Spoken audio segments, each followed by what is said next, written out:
Welcome back हमारे new YouTube channel Gurukul Bihar में आप लोग का पुनः हम पधार चुके हैं। स्वागत है। हमारा सब्जेक्ट है सोशल साइंस और आज है यूरोप में राष्ट्रवाद का। आज हम पढ़ाई स्टार्ट करेंगे। तो यूरोप में राष्ट्रवाद पढ़ाई स्टार्ट करेंगे। ये हमारा यूरोप में राष्ट्रवाद है जो सोशल साइंस है, हिस्ट्री का चैप्टर 1 है, क्लास 10th का।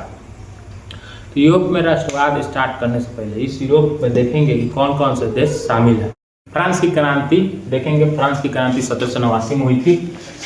1789 फ्रांस की क्रांति।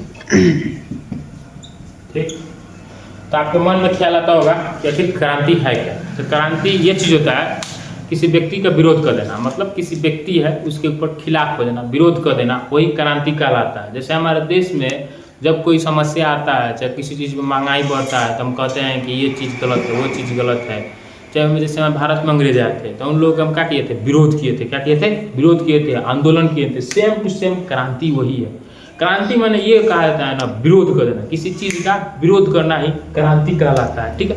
तो फ्रांस में 3 क्रांति हुई थी। पहला हुआ था 1789 में और दूसरा हुआ था 1830 में और तीसरा हुआ था 1848 में। ये तीनों क्रांति हुई थी। ठीक है।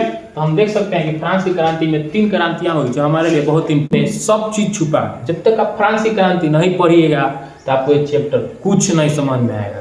सबसे पहले आपको फ्रांस की क्रांति पढ़ना होगा। इसीलिए कहा जाता है कि क्लास 9 इज वेरी इंपॉर्टेंट, क्योंकि क्लास 9 का जो चैप्टर है उसको पढ़ना बहुत महत्वपूर्ण होता है। आप क्लास 9 तक पढ़े होंगे फ्रांस की क्रांति, वही यहाँ पे है। यही चीज़ आप जब पढ़ रहते हैं ना तब यहाँ पर आपको समझ में आता है कि हाँ सर काहेला बोल रहे थे, चाहे कोई बड़े व्यक्ति काहेला बोल रहा था कि आपको क्लास 9 पढ़ना है। कितना सारा बच्चा है कि क्लास 9 नहीं पढ़ता, छोड़ देता है, लेकिन नहीं, पढ़िए। आपको क्लास 9 पढ़ना बहुत जरूरी होता है, क्योंकि क्लास 9 पढ़िएगा ना तब जाकर आपको 11 समझ में आएगा। क्लास 10 पढ़िएगा तब जाकर आपको 12 समझ में आता है। इसलिए एक दूसरे से क्या है, क्लास ज्वाइंट है, मतलब एक दूसरे का सब्जेक्ट एक दूसरे से रिलेटिव है। इसीलिए है फ्रांस की क्रांति 1789 और दूसरा हुआ था 1830 और तीसरा हुआ था 1848। किस देश में? तो फ्रांस में हुआ था। ठीक है। तो यह हम बता दिए। अब इसमें हम जानेंगे फ्रांस की क्रांति में कौन कौन से सम्राट आए, मतलब कौन कौन से राजा बने, चाहे कौन कौन से शासक रहे।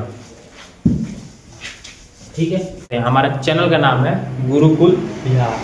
ठीक है। धन्यवाद। और फिर इसी तरह और नेक्स्ट क्लास में आएंगे। चलिए बढ़ते हैं।